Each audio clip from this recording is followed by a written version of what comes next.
Syarat pejabat itu kan dua, kompetensi dan moralitas. Tetapi di zamannya Pak Prabowo, kompetensinya tidak ada, moralitasnya tidak ada, yang penting loyalitasnya. Bu Nani itu kalau kita ngomong kompetensinya apa? Beliau adalah seorang wartawan yang kebetulan jadi tim. Kepala BGN dicopot, Pak Dadan dicopot diganti Bu Nani. Tetapi kita lihat pidato pertama Bu Nani, tidak ada satupun poin transformasional yang disampaikan. Sudah 27.000 lebih SPG dibangun, baru ngomong kantin sekolah akan diberdayakan. Itu sudah terlambat luar biasa. Jadi kita sebenarnya sudah dihadapkan pada situasi di mana syarat pejabat itu kan dua, kompetensi dan moralitas. Tetapi di zamannya Pak Prabowo, kompetensinya tidak ada, moralitasnya tidak ada, yang penting loyalitasnya. Bu Nani itu kalau kita ngomong kompetensinya apa?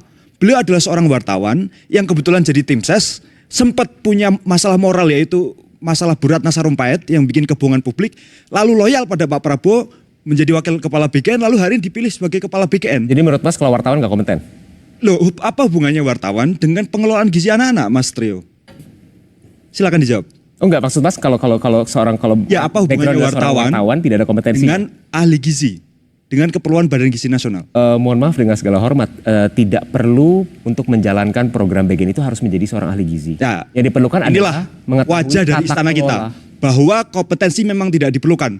Terima kasih konfirmasinya Mas Trio. Bukan kompetensi tidak diperlukan Mas, tidak perlu menjadi backgroundnya adalah seorang ahli gizi.